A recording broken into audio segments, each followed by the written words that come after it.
Welcome to a distant future full of possibilities, where the enigmatic Florvins are humanity's alien best friends, and their gift of the quantum space drive allows starships to slip through the veiled dimension they call the strange, as they visit distant planets and stars. Come along with the astral navigators and their Florvin counterparts as they explore the galaxy and build friendships that will change the course of history. The strange is calling you.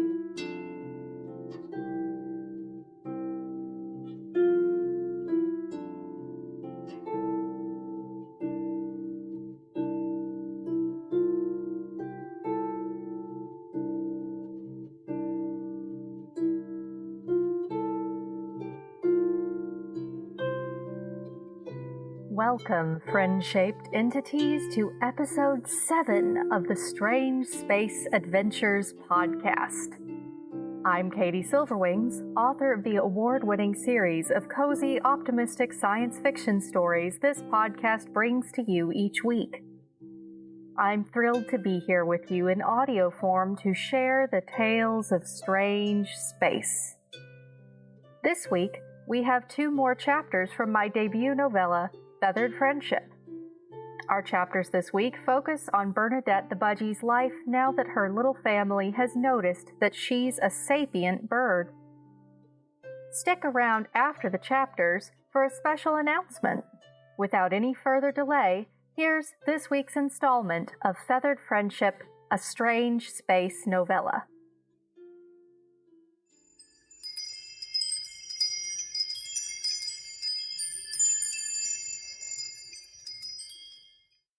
Chapter 14.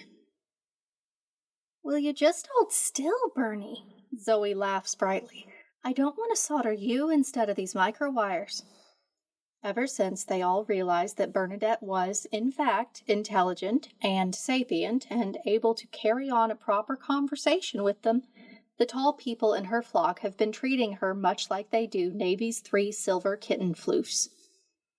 Zoe, in particular, seems to have warmed up to her, in no small part because, unlike the kittens, Bernadette isn't in the habit of borrowing their tools and hiding them in hard-to-reach places around the ship.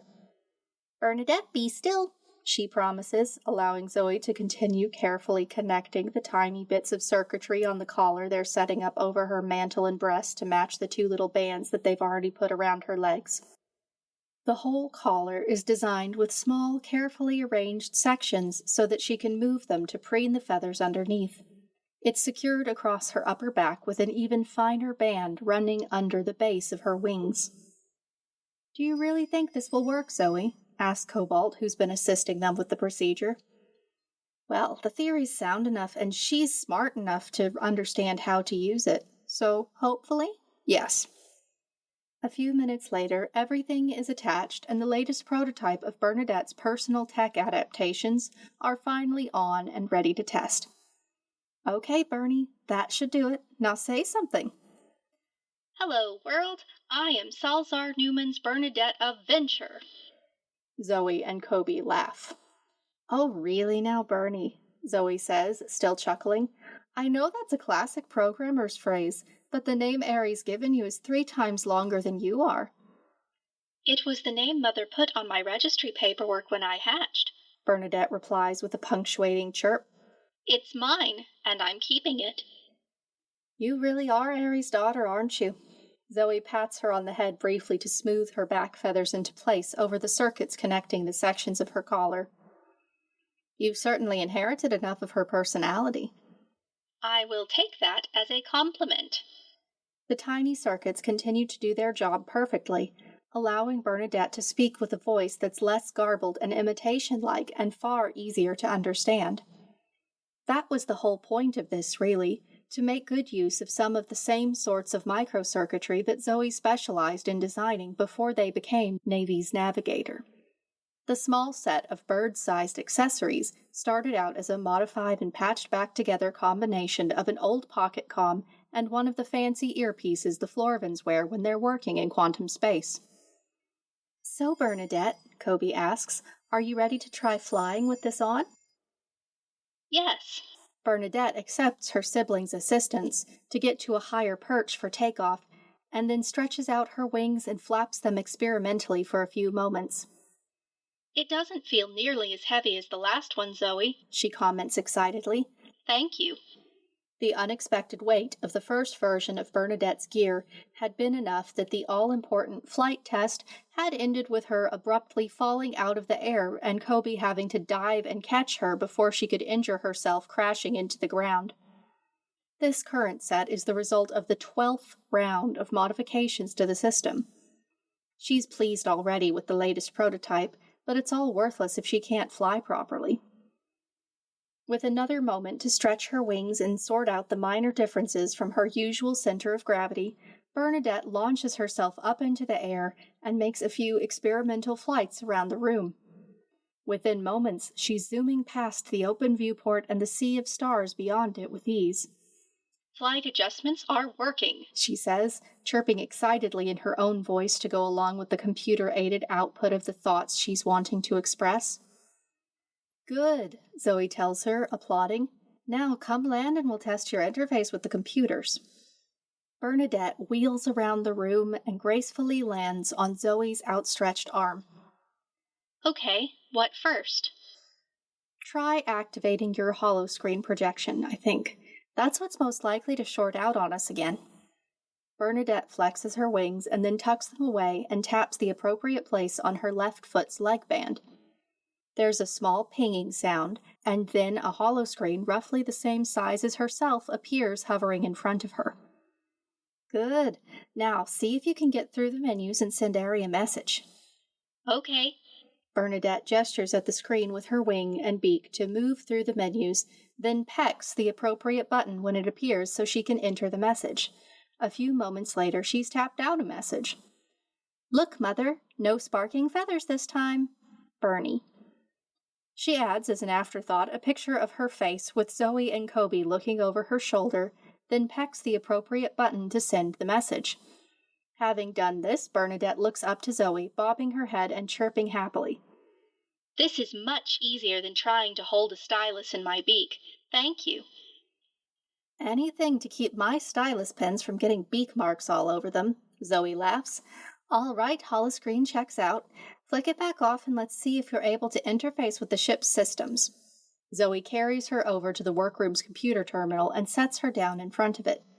You should be able to voice activate it. See if you can find your record now and pull it up on the screen. Bernadette chirps her understanding and then taps the terminal's activation button with her right foot and looks up to the display screen. Show personnel record for Bernadette Venture, please. A few moments later, a bio file appears on the display, complete with her full name and a listing of her pending legal parentage. A photo of Bernadette is included in the file, as are her bioidentity statistics and a link to the record that Mother had filed with the Interstellar Budgerigar Breeders Association when she was a hatchling.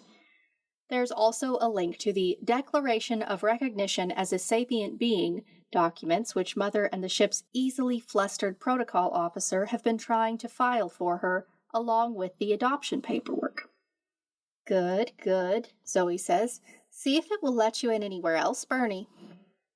Bernadette taps the access button again. Please show listing of systems and files I can access, she says, tilting her head to one side at the display screen. She knows the system doesn't actually understand her body language or politeness, but that doesn't do much to change the way she talks to it. A short list including things like personal messages and official personnel record pops up. At the bottom of this is an entry entitled Educational Materials and Assignments. Bernadette, ever the curious bird, gestures at the words with her wing. What's this one, Zoe? She asks, making an appropriate gesture with her foot to open the file. The display populates with an entirely new, brightly colored interface filled with pictures and what seem to be lists of subjects and tasks. Ah, well now. Pending legal status or not, no daughter of mine is going to get away with being uneducated. Zoe grins at her.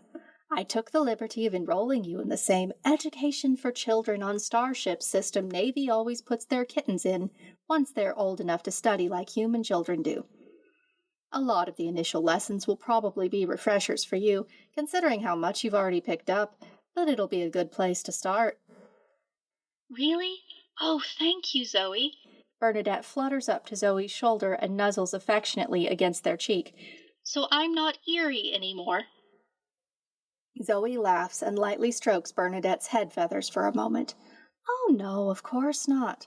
It was only eerie when I thought it was a coincidence, you know. As it is now, well, Ari and I never planned on having kids, but I couldn't ask for a better bird to call my daughter. Bernadette nudges their cheek with her head again. I like being part of your flock too, Zoe. Zoe gives her head feathers another gentle stroke of affectionate acknowledgement. Just try to remember how much you like us when you get to the point where you're sick of doing homework, they tease. I will, and then I will pester you to help me study. Zoe laughs brightly. Deal. Looks like everything's working then, Kobe chimes in. Who knows, Bernadette, after you get through all of these kitten school things and into advanced subjects, maybe you'll be able to come to the academy on Earth with me. Bernadette is excited by the thought. That would be stellar. Do you think they'd let me? Kobe grins. Well, my Nina and their navigator and his wife are all instructors at Earth. I'm sure we could find a way to get you in if they helped us. Zoe shakes their head, giggling. Now, Cobalt, if you say she's going to be your navigator someday... I'm going to be a starship's captain someday. Bernadette's excitement spills over into motion and sends her flying in happy circles around the room again. Kobe's ears twitch with amusement. She's smart enough to be a navigator, but no, Bernadette's going to be my captain. Zoe sets a hand over their face, halfway trying to hold back laughter. You two have talked about this already, haven't you? We might have. Kobe looks back to them with a thoughtful twitch of their tail. What's wrong with the idea of her being an officer, Zoe? Dr. S. did confirm that Bernadette can expect to have a human-like lifespan. Why not let her do something brilliant with it? Bernadette lands on Kobe's shoulder and takes her usual perch nestled slightly under their tickly strands of silver hair. She's quite keen to hear the answer to those questions herself. Zoe shakes their head again and then smiles at the two of them. Well, I look forward to seeing you with a starship of your own someday, Bernie. But let's worry about fine-tuning your comm bands first, okay? I want to make sure this ship's doors know not to close on you and catch your tail feathers again. That would be nice.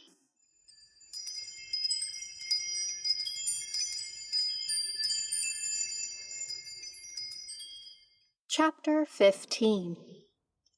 A few weeks later, Bernadette is riding on Kobe's shoulder as they make their way back to their quarters after the ship's nightly quantum space transit cycle.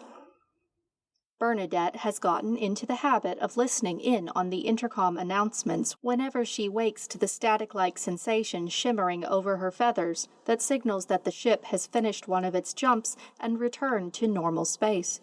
If she times it just right, she can usually manage to fly down and be perched on the molding of the door opposite the one to the drive bay's antechamber in time to meet her sibling when they emerge at the end of their shift. Tonight, Kobe has been in the drive bay assisting Navy, which means that tomorrow, Bernadette gets to spend the whole day with them. As a provisional apprentice, they're only required to assist Navy or CL so many nights in a row, and then they're given a free day to rest and work on their other studies. The two of them have just finished their brief visit to the bird room to do their usual end-of-the-night chores, not the least of which is to make sure that Mother has remembered to keep track of time and send herself to her nest to sleep at a decent hour. Tonight, they were both pleased to find that she had. Since all is well in the land of the Budgies, they now return to Kobe's little cabin attached to the quarters Mother and Zoe share with Navy and their kittens. The rest of the flock seems to have already gone off to their nest by the time Bernadette and Kobe arrive. Bernadette has never been sure why her siblings' nest is in a different room from everyone else, but she's been glad to have a perch in the corner of Kobe's space now instead of spending her nights cooped up with the other Budgies. The door is a nice touch, too, since the three kittens are a bit larger than her and can be entirely too curious and cuddly for their own good. Bernadette does like the small silver members of her flock, of course, but there are times when she's very glad she can fly faster than they can scamper. When they reach Kobe's room, Bernadette flutters over to her perch. Her sibling flops themselves dramatically down onto the nest of blankets they sleep in. "Well," Kobe says, "that was a long day." Agreed. Bernadette begins to preen her feathers. How did your shift go? It went. Kobe briefly lays their upper pair of hands over their eyes. CL told me that I'm apparently going to be tested again next week to see if Navy can clear me to sign with the Academy at Earth when we make port there in a few months. That's good, though, isn't it? Bernadette tilts her head to one side. Her sibling is using the tone of voice that usually means something is bothering them. "Yeah, it's good, I suppose." They still sound far less excited than Bernadette would have expected. She can't help thinking of the idea of being a proper Space Service Academy cadet as a terribly exciting thing to look forward to herself. You're not looking forward to being done with your apprenticeship. Kobe hesitates for a moment before they respond. Well, the bioscience programs there are neat at least, especially because Earth has such an amazing variety of native species to study. I'm just sort of not looking forward to have to try to find a navigator who can put up with me, that's all. Oh, I'm not sure I understand. It's nothing, Bernadette.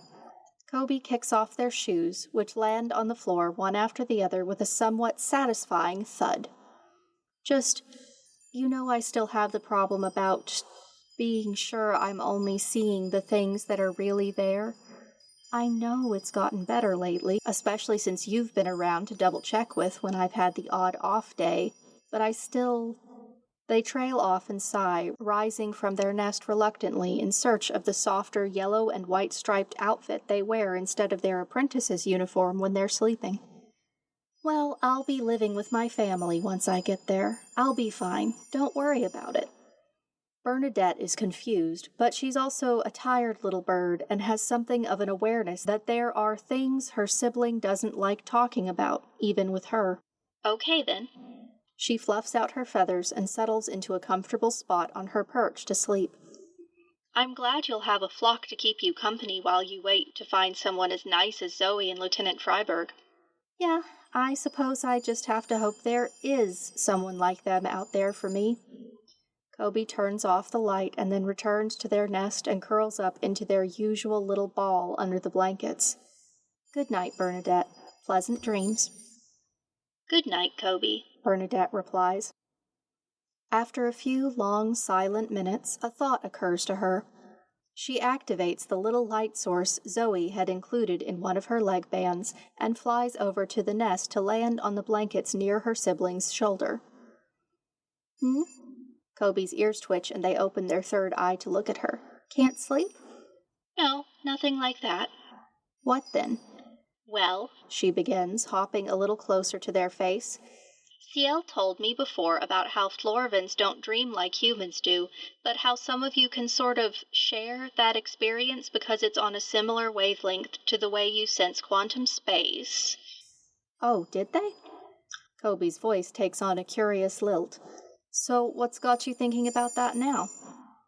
Well, she replies, gesturing with her wing. We know that I experience dreams, and Mother and Navy did decide that a lot of my brainwave patterns look more similar to a human's than a normal budgie's. I was wondering if that means you'd be able to get into my dreams, too. Kobe seems to consider this for a moment, and then they raise all three of their eyebrows at her.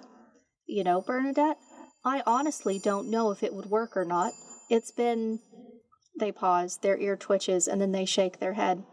Well, it's been a long time since I was a kitten sharing Heather's dreams, at any rate. Bernadette notices the hesitation, but since they seem to be trying to stay away from the thoughts that make their ears twitch in that particular way, she decides not to call attention to it. Heather strikes me as the sort of human who has very interesting dreams. She's met Kobe's older sister in calls over the relays a few times now. Heather is a doctor and the best sort of an eccentric human, just like Mother is. Bernadette is already looking forward to the day they meet in person. Oh, she certainly does.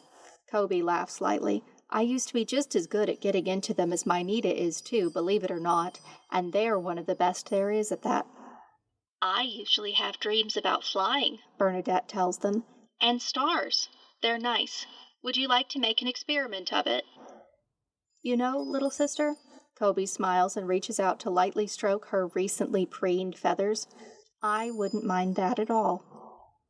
Bernadette chirps happily and turns off her little light, then settles into a comfortable position nestled into the space between her sibling's chin and shoulder. It's not long before both she and Kobe are fast asleep, and the two of them are soaring together through the endless sky of stars where no other thoughts or troubles can reach them.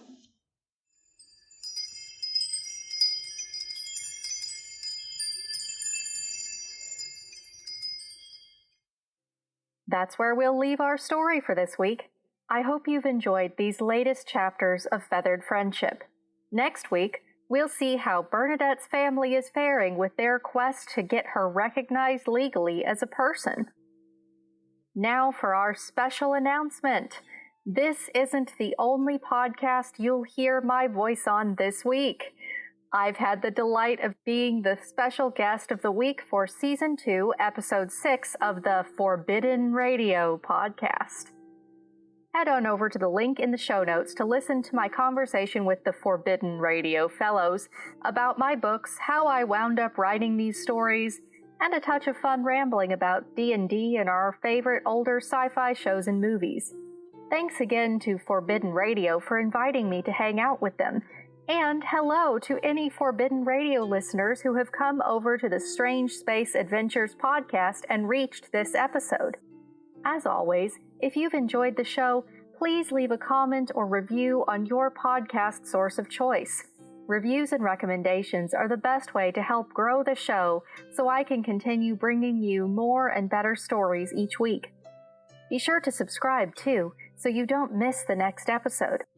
If you'd like to support this podcast and all of my other ongoing projects in the Strange Space universe, you can join the Strange Space Fan Club. It's free to join and gets you access to perks like the Strange Space Encyclopedia, chapter transcripts, and the official fan club newsletter. At higher tiers, you can also access the full archive of Strange Space stories on my website, receive exclusive fan club merch, and more. You'll find the link to join in the show notes. Thank you so much to all of my existing fan club members, especially Astral Navigator tier member Sharon T. Hinton and long-running space adventurer Tabitha. I am deeply grateful to all of my fan club members for making this podcast possible. Thanks again for joining me today on the Strange Space Adventures podcast. I hope your week ahead is filled with opportunities and joy. This is Katie Silverwings, wishing you the best the galaxy has to offer. Stay shiny!